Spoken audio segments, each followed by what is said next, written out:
Hey, welcome to Hearsays. I'm Paul. And I'm Patrick. And yeah, today we're going to be talking about Fantastic Four First Steps. Warning to people, this is going to be an in depth conversation between me and Patrick on Fantastic Four What You Get First Steps. So, spoiler warning. That's your spoiler warning, folks. Yeah, that's your spoiler warning. We're gonna be unencumbered by worrying about giving stuff away, so that we can really dive into Paul. Let's not bury the lead. I think we both agree Fantastic Four was something that we were worried may not work. Like it could be a difficult one to pull off, and I think we both agree they pulled it off. Yeah, I think that's yeah, not to yeah. I think we both enjoyed it. I enjoyed it. Like I thought it was a very good film, kind of thing. I thought yeah, it was a fun movie to watch. Yeah, it's groovy. I'll be honest with you, the like all the talk before Fantastic Four was about, the other movies and the really bad fan four-tastic, whatever fan four-tastic. Um I all of that was out of my mind. I was going in with more. I loved Thunderbolts. I really didn't like Captain America 4. I'd just seen Superman. This is, the start of the next phase of the MCU for me in a lot of ways. This is one of the ones that's building into what's to come. I was just really hoping that they'd make a good movie, for and by and of itself. And the Hmm. one thing that they definitely did was make this a movie for and by itself. Like it didn't feel like anybody needed to do any homework to come to this one at all. And the trailers, which I complained about, and we had a private conversation about everybody, and Paul was like, "What?" I was questioning the casting. I thought the trailers made everything look terrible. And I stand by there was some direction of Pedro Pascal. I think he played worried a little too long, too hard in places, but minor gripe. No, like the awful, awful trailers did not do what was a very good standalone movie justice. Like bad trailers, good movie. We say it happens all the time, Yeah, Paul. yeah, like that's yeah. I thought that's the interesting thing. Yeah, I heard that the Marvel had said they made an announcement kind of thing on their socials that it's just like you don't need any prior knowledge Good on them. to watch the Fantastic Four kind of first steps, which was good.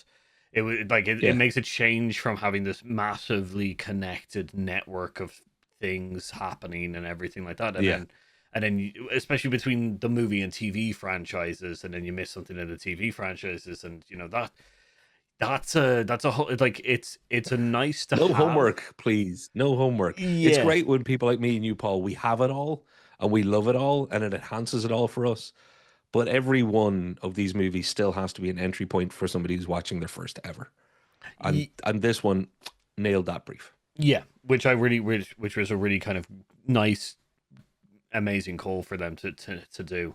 So what was the other things that like what was I'll be honest with you. I think the character, the interpersonal relationships of the main characters, in a very short runtime, when you consider what they did, I think they did it well. They gave enough scenes of everybody to make that relationship, and it was very small scenes in some cases hmm, between Sue Storm and Ben Grimm. The moment when he's the one that's like, "You pregnant?" Beautifully done, beautifully acted. Just a stunning, stunning scene, but did so much for their relationship and the rest of the movie. Like, talk about having small scenes that do heavy lifting so seamlessly well that you're able to get on with the rest of your story.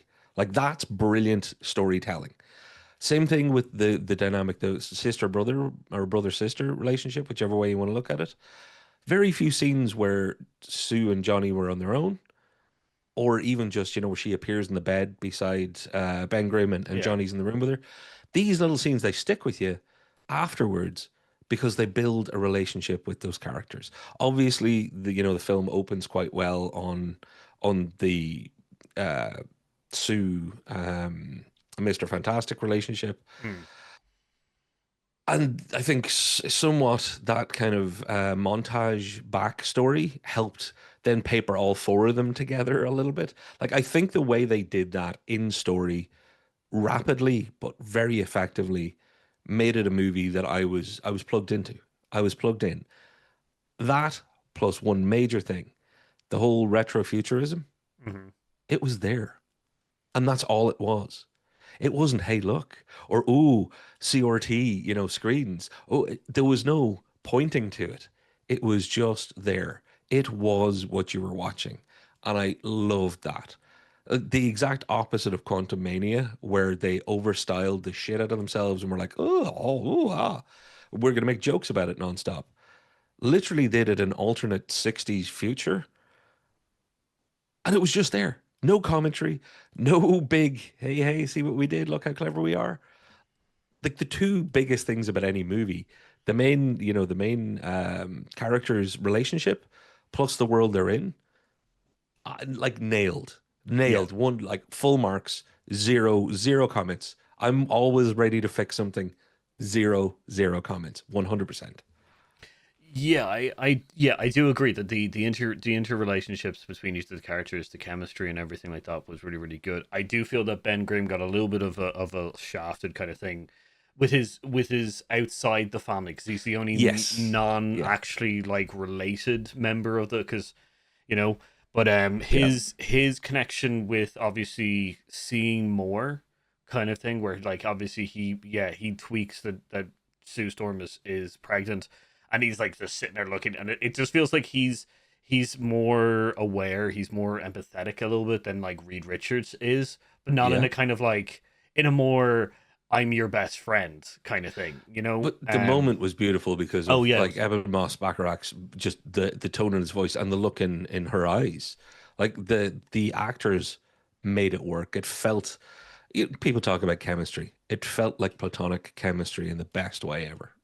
like yeah, like I do, but some of the chemistry between the other characters, I just feel like Ben just got a little bit more less of that in an It's a outside. group, I'd say for sure. Yeah. Yeah, because like his whole connection to a certain area of like of New York and stuff like that, it was nice to see, and it was nice to give him more of a kind of I guess a kind of like background of the Mm, character and stuff like that.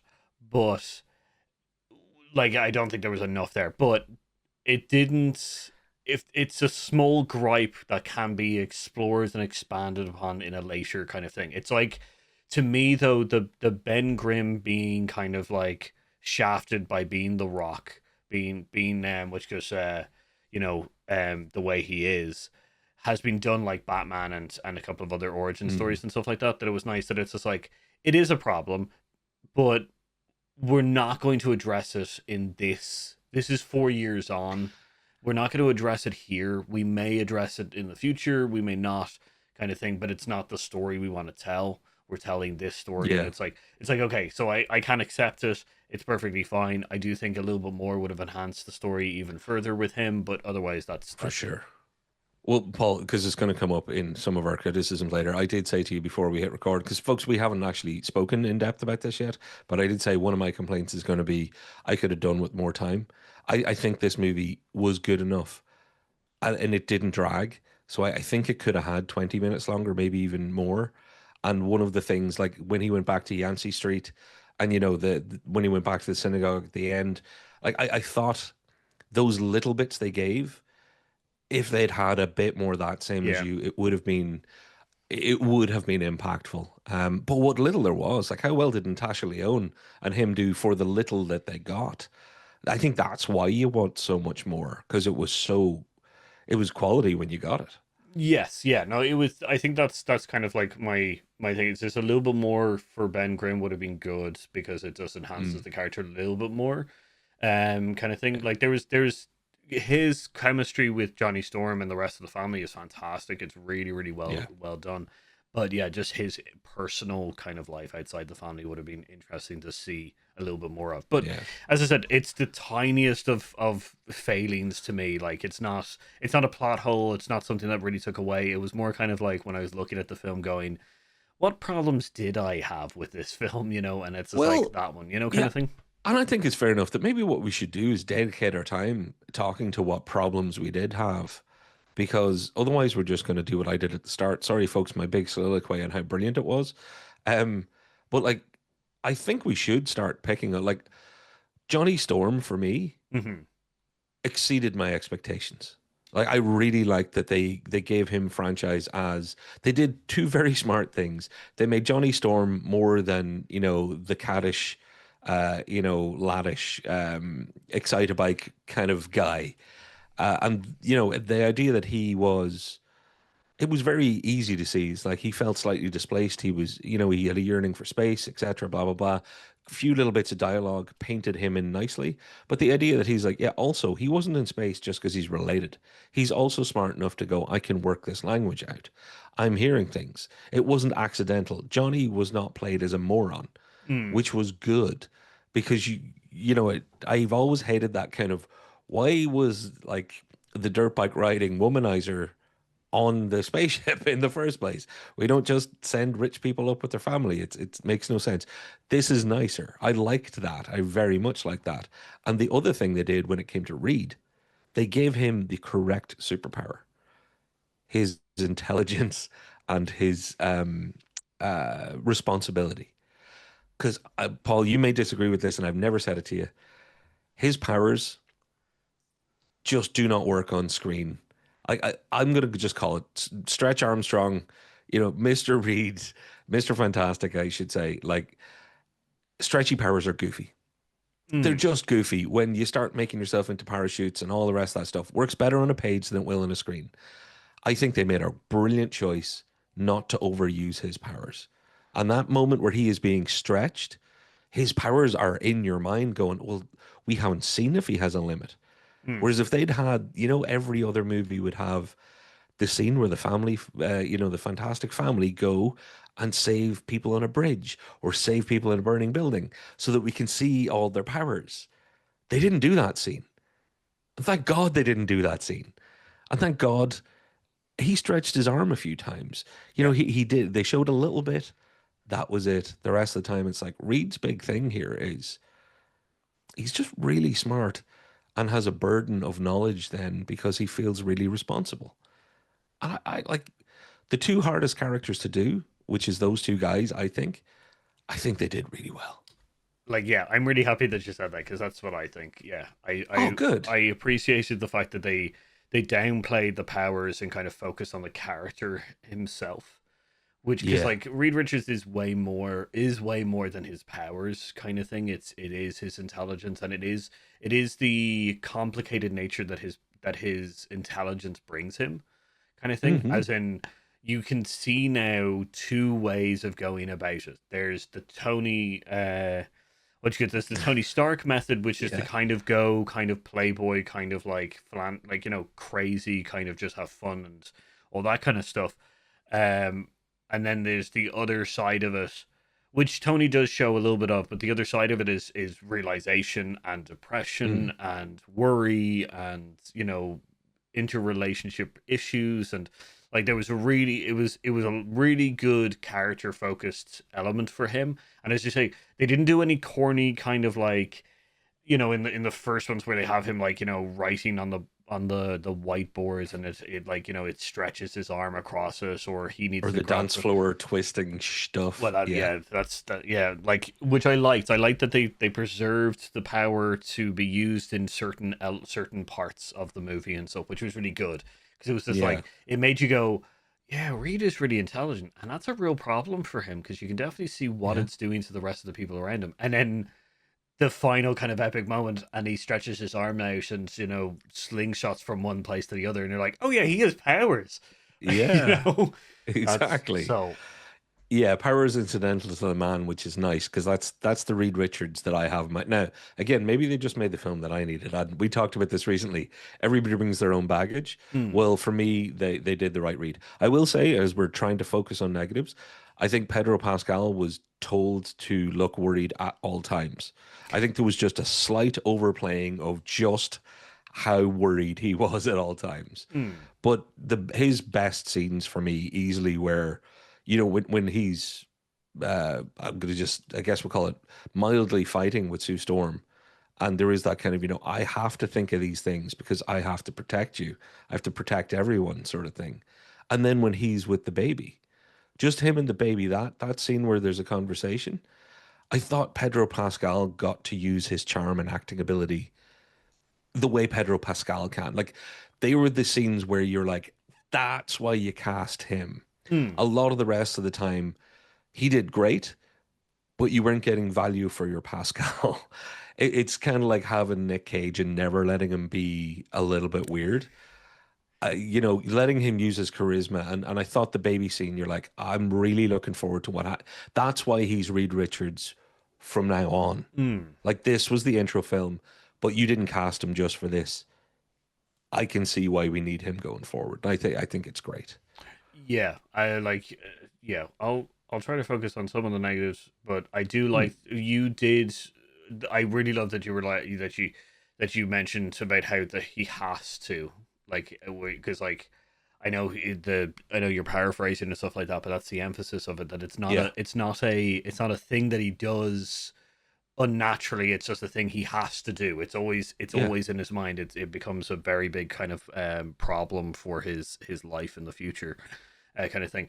um I don't really have anything negative about Pedro Pascal. I think uh I do generally have, like with Sue Storm, I generally have a problem with uh kind of the pregnant kind of storyline a lot more. It Oh, feels sometimes a little bit more lazy and stuff like that. But like I think that they did it really well. I think in this one they did do it well. It maybe when I was just like, when the opening part where she's just like, I'm pregnant, I was just like, great, cool. This is gonna be a problem for me because like it just feels like putting people into jeopardy and stuff like that. It's like a oh, I damsel in get you. You thought distress she was going kind to of, be a mechanism, right? yeah, kind of thing. And but they did it really well where it's like the family came together. It was very good. The And I know the character Franklin is very important, Mm. a very important character to the Marvel like comic book universe, and they're going to play him in this one as well, kind of thing. But like it worried me for a good part of the movie that I was just like, I don't want Ah. her to be essentially just a like a plot point, kind of like, this is her. Like I really enjoyed the powerful moments of Sue Storm, like, kind of thing, Mm. like taking on Galactus directly, doing other things that like, the other ones couldn't do as much of, like protecting people from a building falling down and stuff like that. As much as Ben Grimm Yeah. can do that, it was good to see that, like, it's just like, yeah, Reed is the brain, you know Johnny is fast and has a particular power, and then like Ben Grimm is the powerhouse. But then you forget the fact is that Sue Storm is also a powerhouse. She's also a muscle, like in the Fantastic More Four. than anybody else, as the final scene showed, which is maybe one of the little OP moments that I was like, because I'll be honest, I didn't share your concerns, so it didn't take me out of the movie at all that she was pregnant. And I think the great moment when they're being that great chase scene, and Silver Surfer is in the basically in the lightspeed vortex. Hmm. Great. The shooting lasers and lasers bending. Yeah, Great, good, nice sci-fi thinking. We all appreciate that you yeah, appreciate us nerds. But when she says to Johnny, "Kill her," I'm like, there you go. That's good. That's I'm believing this right now. This is believable sci-fi. And it wasn't just because she was pregnant, oh, she's overprotective.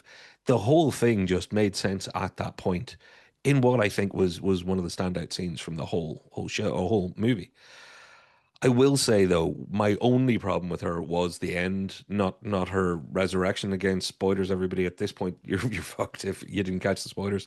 But when she is shoving Galactus, yeah, it's like, oh, that level of power is maybe just a little more than I would have expected at this point in her arc, if you know what I mean. And that was driven off the whole. Well, uh, pregnant women or mothers have lifted entire cars off their children in the past. Maybe that's this. Well, she's always going to have that child, so she should always be able to reach deep down and basically take a god level person and push them backwards. Um, it When I say it flickeringly hit me, I mean it was a flicker, and then I was like, "Nah, I'm still fine with this." so here's an interesting point of that. I Yeah, also took that whole thing of like, baby and child in danger, mother lifts car, that kind of aspect. yeah. There's a moment where Franklin looks at her and something weird happens in that scene, kind of thing, which Oh, only makes me think that there's possibility that Franklin may have transferred some power, Uh, like he did before with the resurrection thing, kind of thing. Because yeah. there's a close up of the arm of the there's a close I up need a of second the watch. baby. Yeah, there's a yeah, that's the thing. Because I was like like I just caught it for a second, Well, we going like stop this episode and go now. Come yeah, on yeah. now. I'm sure it's showing somewhere. I was just like, that's a weird scene to have, like, other than the Mm. fact that you're showing a close up of the baby kind of thing, but you're having this kind of like back and forth Yeah. moment between the two of them a lot. Like, it was a quick, Yeah. like, shine of Franklin, then Sue Storm, then Franklin and Sue Storm, and it felt like her powers kind of bent around her a bit, and then Mm. she shoved Galactus more, and I was just like, is there a Ooh, good catch. possibility that Franklin may have, like, unconsciously was just like, I want my mom to save me, and then gave her, Or because was he feeling some malice at the time? Let's not go there. Let's hmm, not go into the future of where they could go. But yeah, no, I'm looking forward to my second watch. I'll be honest, Paul.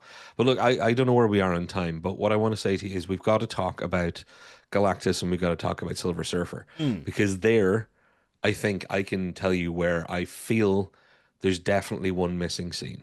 okay, And I think you'll be surprised as to what I'm going to think. But will we talk Galactus first? okay, okay, Because the Galactus intro, hmm, fuck yeah. yep. Oh, Like everybody in the theater I was in, I could feel the collective. Shit, that's how you do immense. Like there was a real sense. How do you make a big wing-nutted dude who's going to end up walking around in, in the Hudson or whatever the equivalent river is in Earth 828? Like I was like, this is gonna feel goofy because I knew he was gonna walk in,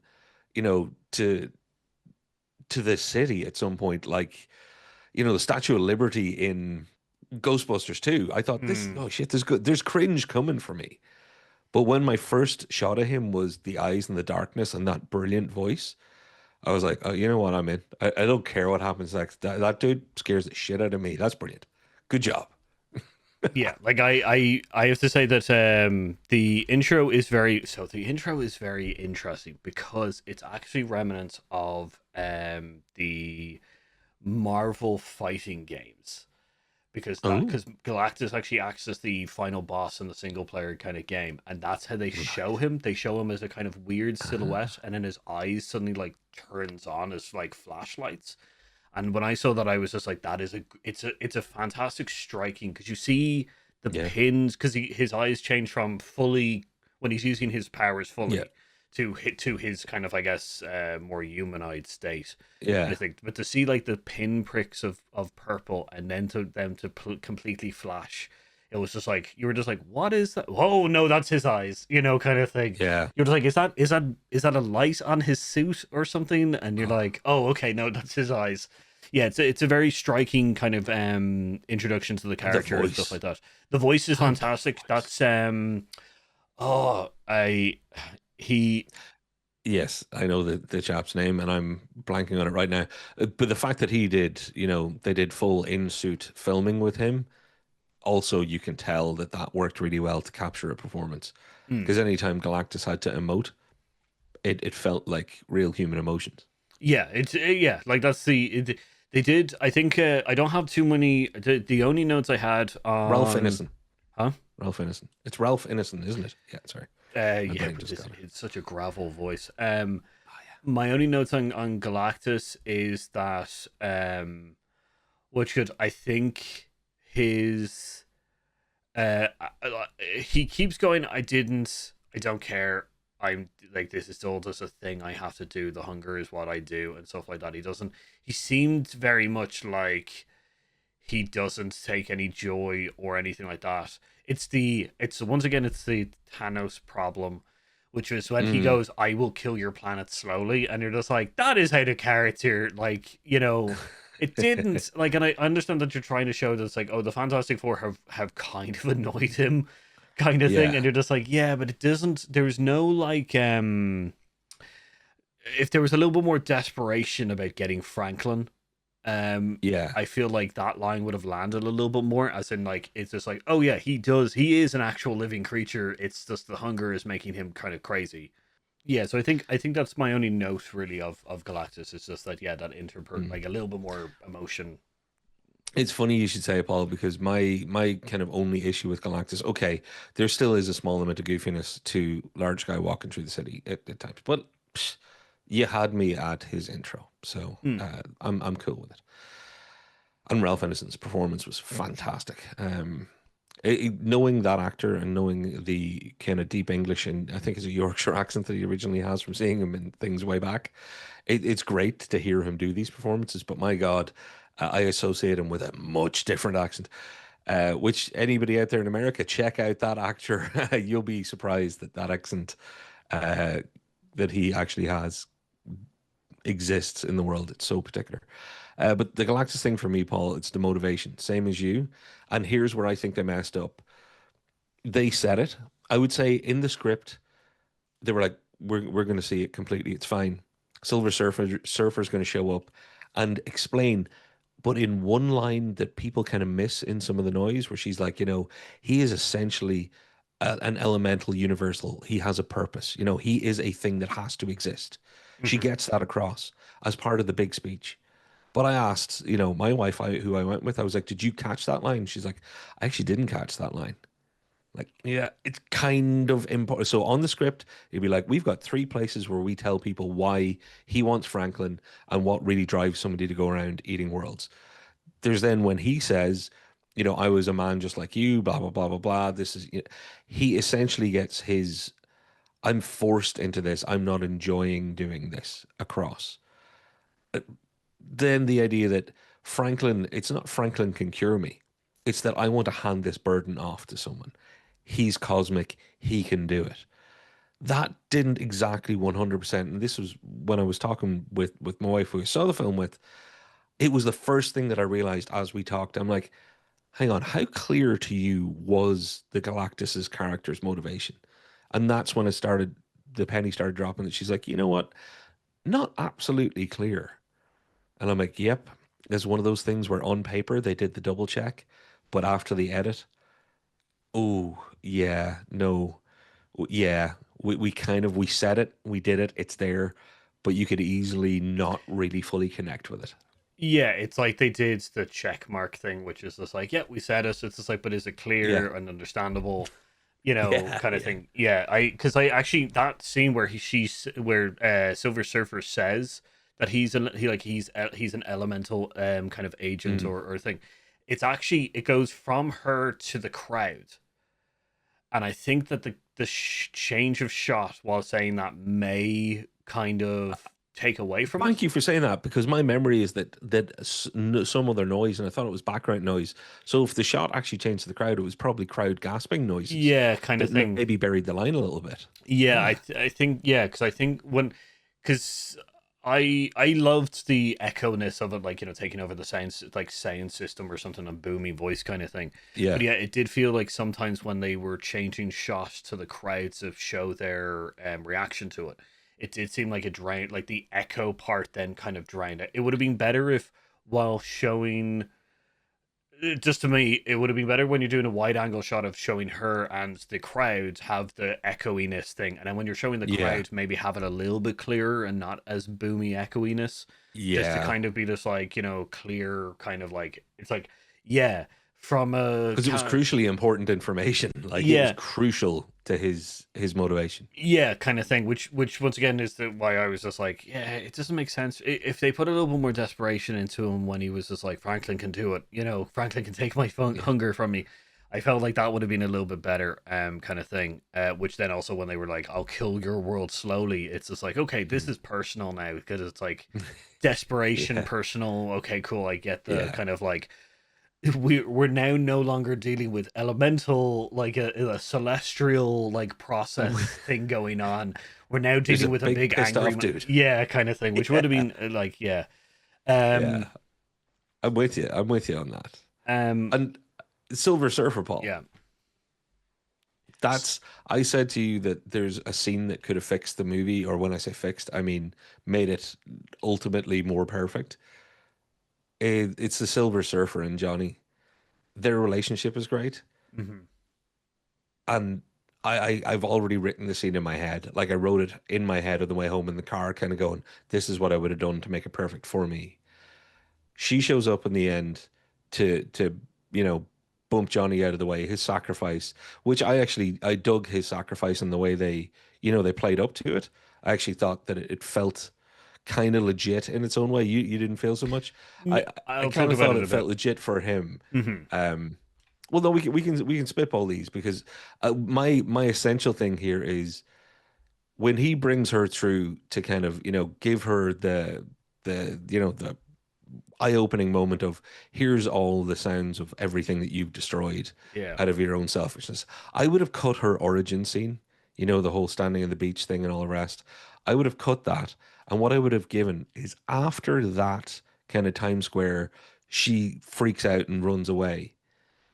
I think if Johnny had actually either later, just been like, I'm going to go and find her, and found her at the edge of the atmosphere where he can still burn, and she's looking down at the world, thinking, the gravity of her feelings. If her feelings had gotten more than just freak out, and then the next time you see her, she's sacrificing herself. Hmm. That was too The step as leap. character points go, that was two. Yeah, that was two or three steps at once. Didn't work. And because her and Johnny, I thought actually worked quite well. I thought they'd done quite well up until that point. Having him find her and maybe reach up to the board and reminiscent of the first time he's up on the board, and instead of her flicking him off, have her in some way lower herself down into the atmosphere with him to kind of go, actually, I'm starting to understand that your planet, this thing, my place in on all that I've done for, my good reasons, my bad reasons, all of that. Instead, what we got was he taught her a bit of a lesson. She disappeared. Next time she shows up, she's there for however long it takes to bump him and then die or disappear. That wasn't a good end to their arcs, hers or theirs. So as far as the Silver Surfer goes, they did great up until the point where they stopped and then jumped to the end. As far as Johnny and the Silver Surfer, they did great until the point where they stopped and jumped up to the end. That is my biggest gripe if I had one. Now, okay. So okay. The Johnny Go for it. Storm thing is Yes. that later on in Johnny Storm's history in the comics, Okay. he does sacrifice himself for Franklin. There's a whole really nice thing with Franklin and Spider-Man and Uncle Ben and Uncle Johnny. It's a beautiful moment. Okay. They teased his death twice in this film, and I was sitting there going like, "You can't do this to me," okay, Yeah, kind of yeah. thing. That's my only There's no way they were taking him out. No way. yeah, but I like it did play well and stuff Yeah. like that. It was just that my prior knowledge may have caused issues Gotcha. with me, and I was just So like, you were like, huh? kind of thing. I love it. I love it. The Silver Surfer part, I agree. Now I have a question because I now need to remember the sequence of events. Okay. Okay. Does she? Does the Johnny Storm uh that moment happen after she destroys all of the other teleport towers or before she does it? Um, Because that's so. Because I have a feeling that I feeling that the conversation they have it's together is before she destroys all the it teleportation. it is because the teleport towers happen when Galactus is on the way in. Yeah. Yeah. So So to be fair, she does show up as action, just not as dialogue. so here's my Yeah. problem with that. That's I also like I have the same problem, which is the steps there. She has that Mm, conversation with Johnny. She learns about all the horribleness that she has inflicted on people and that her own home planet is trying to, thank her and stuff like that. That's a yeah. really good character moment for her then to Yeah. return to Galactus and like destroy everything like Mm. and then like it's very much like what the hell is going on here like kind of thing. I don't know how those It would have sequences. taken one good scene, Paul. One good scene. Yeah, I no. think Johnny could have been the reason for her to have her exposition. Mm, Like it's there. It's so on a plate. I wish they'd find a way to do it because I think they did a really good job with her up until that point, and overall still. But yeah, like that still wrinkles me actually when I think about the movie. I'm still like, Yeah, No, bit of a no, shame. I agree. I agree. I actually think her destroying the teleport things happen um before she has the conversation with Johnny, because I think her failure is actually trying to get Franklin like from the ship. So okay, the Okay. reason for that is just because uh the destroying of the teleport things seems like such a weird kind of like, she seems like she's making a connection with the Fantastic Four, especially Johnny, and kind of thing, and then she essentially removed, like, if Earth had disappeared, they would have just done something else. They would have gone found another planet and stuff. It would have Yeah. been like, okay, well, they get to survive, and kind of thing. So my problem there is just the character's empathetic. This kind of weirdly shifts a little bit Yeah. too much. And then, as you say, having the conversation, I do think from that step to sacrificing themselves, is a little bit of a leap.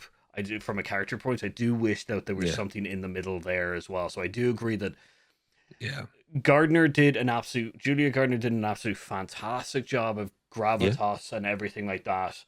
Yeah.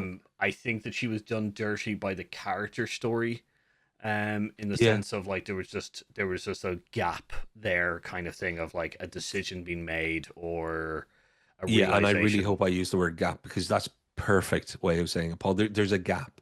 It's not like the character didn't work. It's that there's a bit on the cutting room floor. There's a gap that they needed to add. Which did you hear the news today? There isn't going to be a director's cut Hmm. ever. Director has said it, and a lot of people are asking because John Malkovich was going to be Red Ghost, and had filmed a whole lot of stuff, and he answered it because of people's speculation that director's cut. Would you bring him back in? I'm more concerned, director's cut, would you add in the scenes that I think anybody who's done as good a job with this movie up to this point, there's such a gaping hole where I'm like, but you see this too. Like Paul sees it, I see it. Like Paul's smart. I can see why Paul would see it, but if I see it, like there's a bit of a duh moment here, folks. But yeah, we're not gonna get it, Paul. We're not gonna get it. To be honest with you, I'm kind of happy because there's already the Snyder fans, or even now kind of are doing the whole, I know, are doing Like like the Zack. Snyder fans are on this now too. Yeah, yeah, they're Fucking doing. hell, did they not have enough hassle a couple of weeks ago with Superman? No, it's really annoying. It's the whole like Snyder is the template thing, and it's just like, the part where Galactus pulls up the grounds and, and smells it.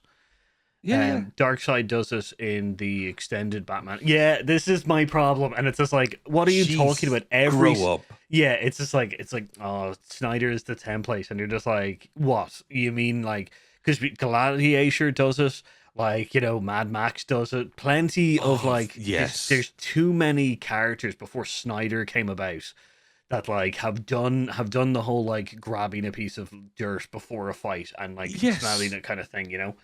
Kind of thing, and it's like the my only point, What's like, wrong with is this? just, yeah, see, my problem is that it's Sorry. just like you're clutching at straws, kind of people, like, Can I and just say that me and Paul have defended Sucker Punch, which everybody else hates, and we've continually defended it, Paul. mhm. Um, we've done whole stuff about Watchmen and all the rest.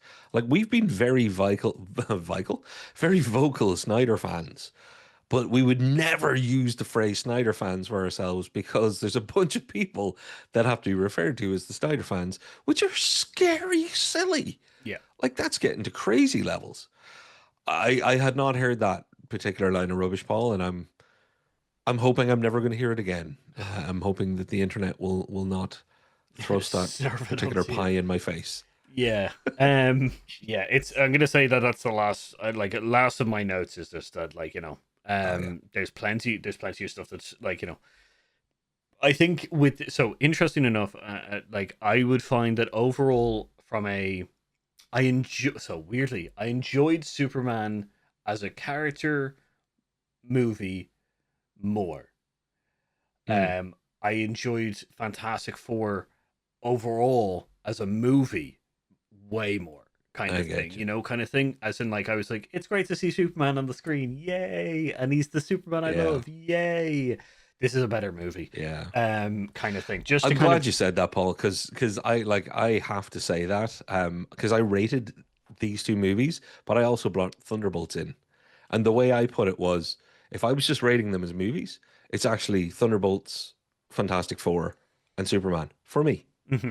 But if I'm rating achievements, because all three of them, if you try and look and talk about it as we do, as to what they were facing as far as hurdles go to successfully overcome whatever those hurdles might be, relaunching DC essentially, being another Superman movie. There's only a couple of those in your lifetime. Thunderbolts, like again, hangover from what the MCU has been. Can you get Disney Plus characters to work a movie? Blah blah blah. Fantastic Four. Oh my God, you got to get over Fan Four stick. Blah. All of that crap. Movie rating. Thunderbolts, Fantastic Four, Superman. All good, by the way. This is like, Hmm. top three at the Olympics. I'm not talking like big gaps here. Yeah. But as far as achievements go, I actually still think Superman, it's actually the reverse. Yeah. It's actually Superman, Fantastic Four, Thunderbolts.